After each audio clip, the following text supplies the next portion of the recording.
And on the outside, he'd been vice president.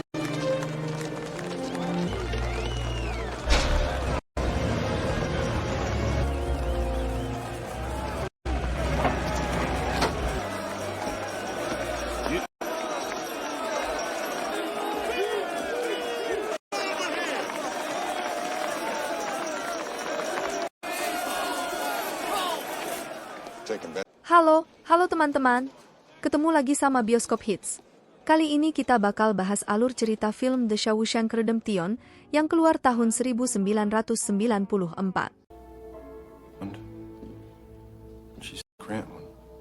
I'll see you if they say so.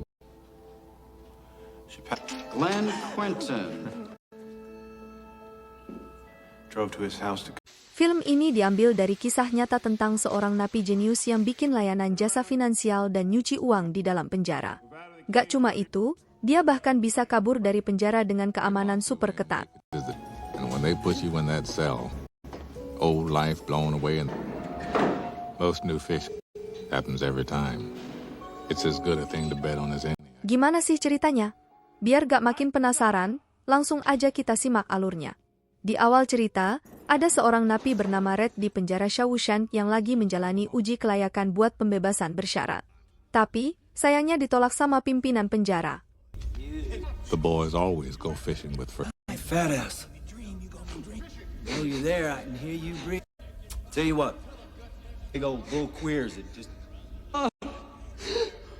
Sementara itu, di pengadilan, seorang banker bernama Andy Dufresne sedang diadili karena didakwa melakukan pembunuhan terhadap istri dan selingkuhannya yang merupakan pemain golf. Andy tentu melakukan pembelaan, namun tidak dapat membebaskan dirinya dari hukuman. Malam sebelum pembunuhan itu terjadi, Andy menguntit istrinya yang sedang berselingkuh, sehingga Andilah yang patut diduga sebagai terdakwa pembunuhan. And on the outside, he'd been vice president.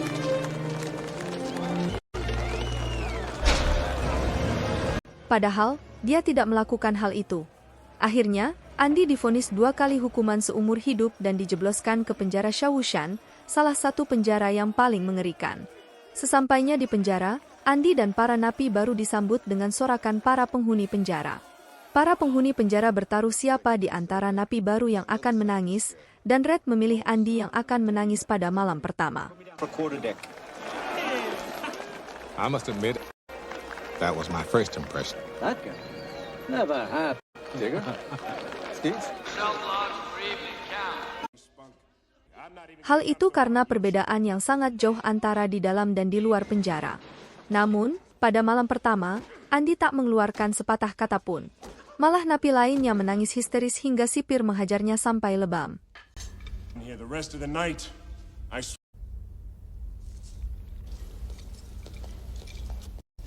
Besoknya, Andy beraktivitas kayak biasa, tanpa takut atau grogi sama sekali. Setelah beberapa waktu, Andy ketemu napi senior di penjara yang terkenal bisa nyelundupin barang. Andy minta bantuan Red buat bawain palu kecil dan beberapa jenis batu. Awalnya, Red nolak karena palu dianggap benda berbahaya. Andy bilang kalau dulu sebelum jadi banker, dia adalah tukang batu dan suka memahat batu. Dale, at least that wasn't my old life. I'd like to be. I have no enemies here. Sisters have taken quite a liking to you. Akhirnya, Red setuju dengan tambahan imbalan atau jasa. Red awalnya mikir kalau Andy bakal pakai palu itu buat jebol dinding penjara. Red bilang kalau bener begitu, Andy bakal butuh waktu 600 tahun buat jebol dinding penjara yang tebal banget itu. Setelah itu, Red ngasih tahu Andy supaya hati-hati sama geng homo yang dikenal sebagai The Sisters yang dipimpin oleh Box. He opened his mouth, and somebody was me.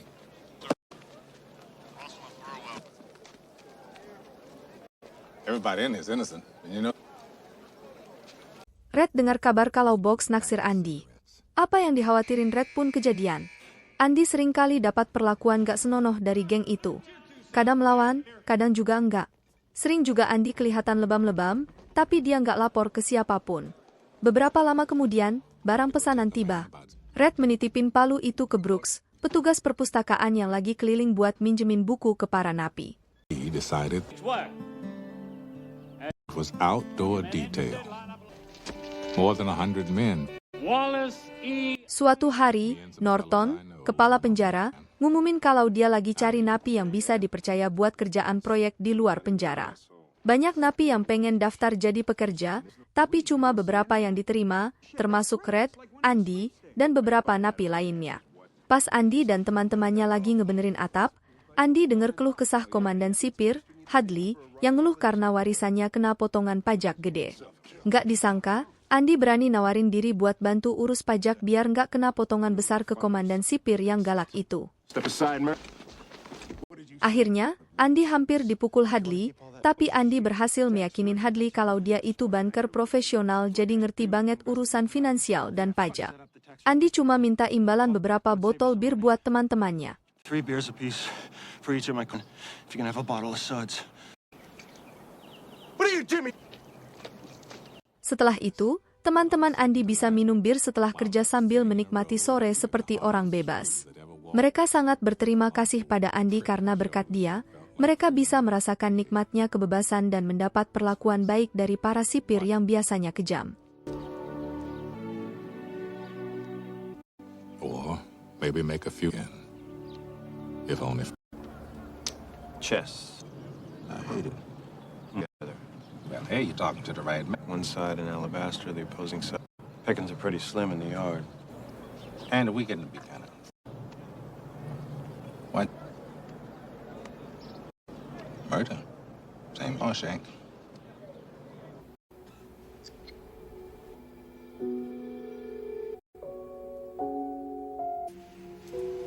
Tapi, setelah kerja di luar penjara, Andy kembali ditangkap oleh gerombolan homo. Box nyuruh Andy menelan apapun yang dia perintahkan, tapi Andy menolak dan bersumpah bakal menggigit apapun yang masuk ke mulutnya. Box marah dan mengejar Andy sampai babak belur. Akibatnya, Andy harus dirawat di rumah sakit selama seminggu, sementara Box dihukum di sel pengasingan selama seminggu. Setelah Box keluar dari sel pengasingan, Hadley ternyata udah nunggu di sana buat menghajarnya.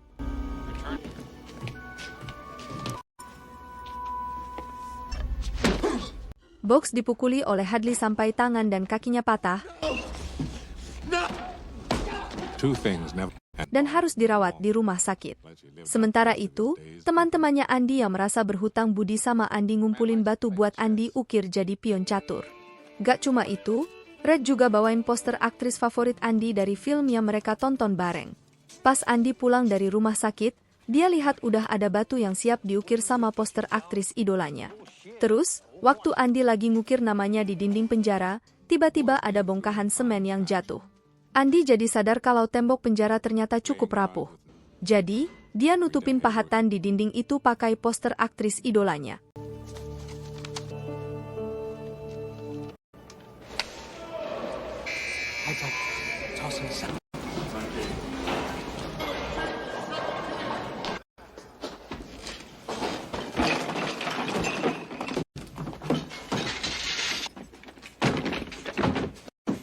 Gak lama kemudian, Norton sama para sipir ngadain razia ke kamar para napi, termasuk kamar Andy. Tapi, mereka gak nemuin barang mencurigakan, cuma ada poster aktris favorit Andy yang nempel di dinding. Setelah penggeledahan, Andy dipanggil sama Norton.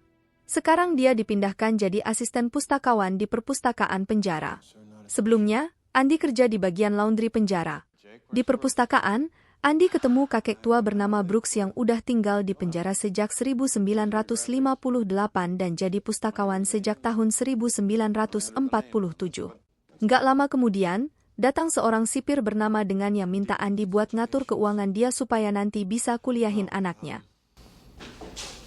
Brooks, you have a... Thanks. Sejak itu, Andy mulai buka layanan konsultan keuangan di penjara Sosang. Dia bahkan ngurus pajak setengah dari sipir di sana, dan tahun berikutnya, Andy ngurus pajak semua sipir di penjara itu, termasuk kepala penjaranya, Norton. Nggak cuma itu, sipir dari penjara lain juga minta Andy buat ngurus pajaknya. Karena sibuk banget, Andy dikasih izin buat rekrut staff, dan dia milih Red buat bantuin dengan soft.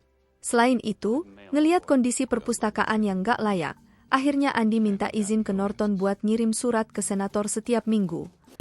Year after that, they rescheduled the start of the intramural teams. All remembered to bring that double. Holster, too. See, that's tax deductible. They got so busy at tax time, shop a month out of the year. Minta bantuan buku buat perpustakaan penjara.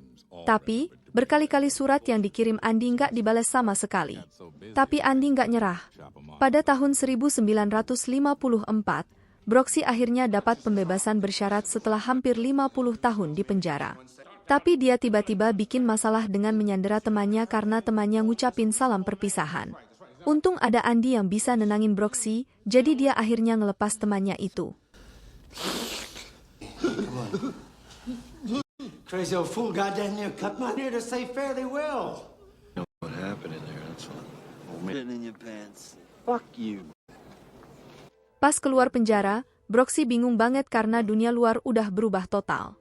Dari manajer yang gak suka sama dia sampai mimpi buruk tiap malam dan selalu ketakutan. Akhirnya, karena gak kuat dengan semua itu, Broxy milih buat ngakhirin hidupnya dengan gantung diri. Kabar kematian Broxy nyampe ke Andi dan teman-teman, bikin mereka sedih. I doubt they'll kick it. Sorry I put a knife to his throat.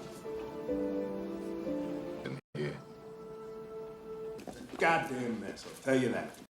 What's all this? You tell me Tapi setelah 6 tahun, Andi ngirim surat ke senator dan akhirnya dapat balasan. Dia dapat beberapa buku dan uang $200 buat perpustakaan. Good for you, Andy. 6 years. You better get all this stuff out of here like the captain said. Plus piringan hitam yang ada lagu dari 2 penyanyi Italia. Andi lalu pergi ke ruang kontrol, ngunci pintu, terus muterin piringan hitam pakai pengeras suara.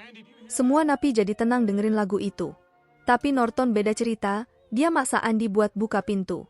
Gara-gara itu, Andi dikurung di sel pengasingan selama 2 minggu. Pas keluar dari sel pengasingan, Andi dijuluki maestro sama teman-temannya. Andi bilang dia santai aja jalani hukuman itu karena ditemani sama harapan. Tapi Red nggak setuju. Menurut Red, harapan itu berbahaya di tempat kayak gini. The dream. It was like, and for the briefest of moments, it pissed the warden off something. Terus, setelah 30 tahun di penjara, Red dapat uji kelayakan lagi buat pembebasan bersyarat. Tapi dia nggak serius ngejalaninnya, jadi akhirnya dia ditolak lagi. Sebagai hadiah karena Red nggak dapat pembebasan bersyarat dan buat ngerayain 30 tahun Red di penjara Sosang, Yes. Yeah. Andi ngasih dia harmonika. Sebagai balasannya, Red ngasih Andi poster Marilyn Monroe buat ngerayain 10 tahun Andi di penjara Sosang. 4 tahun kemudian, komite akhirnya ngasih anggaran $500 per tahun buat renovasi perpustakaan. Dengan uang itu, Andi bisa merenovasi perpustakaan dan jadilah perpustakaan penjara terbaik di New England. $100. It deals with book clubs, charity. Selain itu, perpustakaannya dinamain Broxy buat menghormati dan mengenang Broxy. Setelah itu, Norton bikin program asimilasi buat para napi. Mereka dibolehin kerja di luar penjara dengan upah minimum. Karena itu, para kontraktor nyuap Norton supaya program itu dihentikan. Did his famous Inside Out program. No free ride. Our inmates properly serviced. Norton dapat banyak uang suap, jadi dia pakai jasa Andi buat nyuciin duit itu dan diinvestasiin ke berbagai bidang, kayak saham. Biar gak ketahuan, Andi bikin karakter imajiner yang namanya Randall Stephen. Jadi kalau FBI atau IRS nyelidikin rekening itu, mereka cuma bakal ngejar karakter imajiner tadi. Dengar itu, Red cuma bisa kagum sama kejeniusan Andi. As a birth certificate, driving a figment of my imagination. Shit, you're a Rembrandt. I had to come to prison. I just processed the profits. Hai, setelah beberapa waktu, datanglah seorang penghuni baru di penjara Shawshan, seorang anak muda berjiwa rock and roll bernama Toby. Dia masuk penjara karena mencuri televisi di sebuah rumah dan dijatuhi hukuman 2 tahun. Tommy juga bilang kalau dia udah biasa keluar masuk penjara sejak umur 13 tahun. Andi nyaranin Tommy buat cari pekerjaan lain selain mencuri setelah bebas nanti. Programs, you name the place, chances are I've been there. You don't seem to be a very good... What are you in for? Kemudian, Tommy ketemu Andi dan minta bantuannya buat dapetin ijazah setara SMA. Tapi, karena Tommy belum lancar baca, Andy harus ngajarin dia baca dulu. Walaupun Tommy udah jenuh dan lama-lama marah dalam belajar, Andy tetap sabar ngajarin dia. Bukan cuma itu, Andy juga ngirim kertas hasil ujian Tommy ke Dewan Pendidikan. He spent years shaping in prison. Right about the time Tommy was getting ready to take. Tommy yang merasa bersalah akhirnya nemuin Andy dan nanya kenapa Andy masuk penjara. Setelah tahu kalau Andy dipenjara karena dituduh membunuh istri dan selingkuhannya yang seorang pemain golf, Tommy pun kaget. Dia lalu ingat pengalamannya 4 tahun lalu waktu di penjara dan satu sel dengan nabi gila bernama Elmo. Elmo cerita ke Tommy kalau dia pernah ngerampok pemain golf dan ngebunuhnya bareng selingkuhannya, tapi polisi malah nuduh suaminya. Dengan informasi dari Tommy, Andy ngelaporin ini ke Norton. Tapi, Norton gak ngizinin Andy buat banding. Malahan, Andy dijeblosin ke sel pengasingan selama sebulan karena ngungkit soal pencucian uang Norton. Don't make it mine. It was you for laundering that money. Not anywhere. What's the matter with you? Beberapa lama kemudian, Tommy dapat surat dari Dewan Pendidikan yang nyatakan kalau Tommy lulus ujian setara SMA dengan nilai rata-rata C. Berita itu disampaikan ke Andy oleh seorang sipir. Pada suatu malam, Norton manggil Tommy di luar tembok penjara. Dia nanya soal kejadian pembunuhan yang dituduhkan ke Andy. This thing really hard to know what that is. Tommy sumpah mati kalau yang dia bilang itu benar. Elmo bilang kalau dia yang bunuh istri Andy sama selingkuhannya. Abis Tommy ngomong yang sebenarnya, tiba-tiba Harley nembak Tommy sampai mati. Setelah itu, Norton ketemu Andy di sel pengasingan. Dia bilang kalau Tommy coba kabur dari penjara, jadi terpaksa ditembak sampai mati. Andy bilang dia pengen berhenti nyuci uang buat Norton, tapi Norton gak mau. Dia ngancam Andy kalau berhenti kerja buat dia bakal hancurin perpustakaan penjara. Gak cuma itu, dia juga bakal kirim Andy ke penjara yang isinya napi homo. Setelah sebulan di sel pengasingan, Andy ketemu sama Red.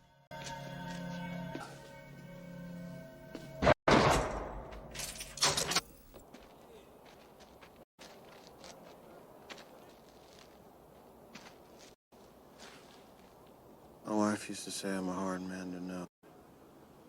She was beautiful. Red. And that's what...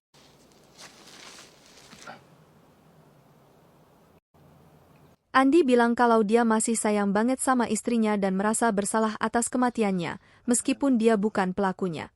Menurut Andy, 20 tahun di penjara udah cukup buat nebus semuanya. Andy juga cerita soal rencananya kalau nanti bebas. Dia pengen tinggal di pantai Pasifik di Meksiko dan buka hotel kecil di pinggir pantai. Red ngerespon mimpi Andy dengan bilang, "Jangan biarin harapan menguasai pikiranmu, karena sekarang kamu masih di penjara." Charter fishing.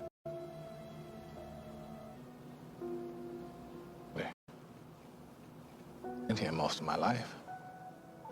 Oh, you underestimate. In here, I'm the guy who can... Hell, I wouldn't even... Sebelum pisah sama Red, Andy minta kalau nanti Red bebas dari Shawshan, dia pergi ke Batson dan ambil sesuatu yang terkubur di bawah batu dekat pohon. Sejak pertemuan itu, Red jadi khawatir Andy bakal ngelakuin hal nekat. Suatu hari, seperti biasa, Andy lagi sibuk ngurusin pembukuan keuangan Norton. Setelah beres, dia masukin dokumen kerjanya ke dalam brankas. Terus, Norton nyuruh Andy buat nganterin pakaiannya ke laundry sekalian nyemir sepatu. Tapi, entah gimana, Andy malah nuker dokumen itu sama kitab miliknya. Selain itu, dia juga pakai sepatu Norton yang udah disemir tanpa ada yang tahu. Malam itu, sahabat Andy, Norton, gelisah banget mikirin Andy. Sampai pagi tiba, Andy gak muncul-muncul dari selnya buat presensi. Mission on Tier 2, Cell 240.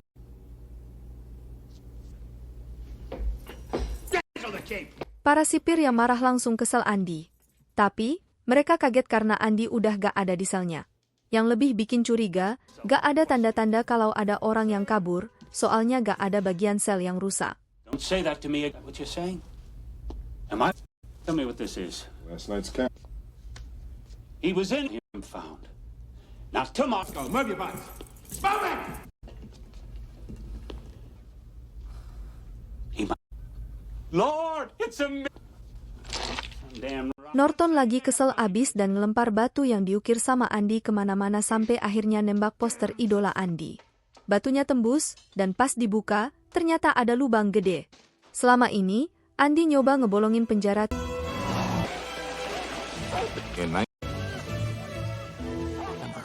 Damn near worn down. Remember thinking it would take a man 600.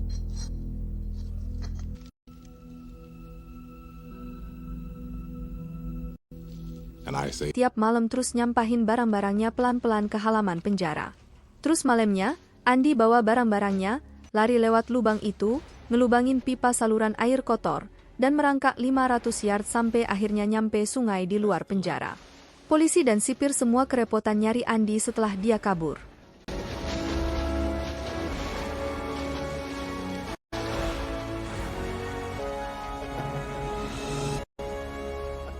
Tapi yang ketemu cuma baju Andy sama palu kecil buat ngebobolin dinding. he had all the proper ID, spot on. Sementara itu, Andy ganti nama jadi Randall Stephen. Dia abisin semua duit Norton yang disimpan pakai nama Randall Stephen. Plus, dia kirim dokumen ke media berisi bukti-bukti skandal keuangan Norton, termasuk kasus pembunuhan Tommy sama Hadley. Remain silent. If you give up the right to remain. Jadinya, polisi sama wartawan pada akhirnya nyerbu penjara Shawshank buat nangkep Norton sama Hadley. Si Norton panik terus nggak bisa apa-apain, jadinya dia milih nembak diri sendiri. Dufresne never got the best of him.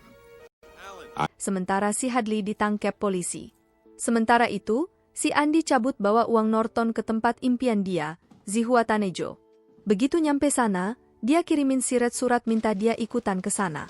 Nah, beberapa lama kemudian, Siret akhirnya dibebasin dengan syarat. Pas pertama kali bebas, dia hidupnya kayak si Brooks, hampir nyerah gitu, tapi dia tetap nyoba kuat karena janji dia sama si Andy. Jadi begini ceritanya, Siret mampir ke Batson buat ambil barang sesuai pesanan. I'll get busy dying.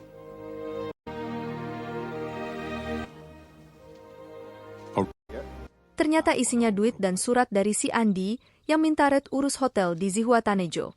Nah, berkat itu, Red jadi semangat lagi dan nekat cabut ke Meksiko buat ketemu temennya. Setelah pisah lumayan lama, akhirnya Red sama Andy ketemu lagi. Jadi ceritanya tentang si Red, yang pinter banget buka jasa finansial dan nyuci uang di dalam penjara, terus sukses kabur dari penjara yang super ketat pengamanannya. Jadi, buat jadi hebat, harus kerja keras ekstra. Jangan jadi pemalas, cuma duduk-duduk aja, soalnya kalau malas, otak jadi makin lumpuh. Thanks ya, sampai ketemu di episode selanjutnya.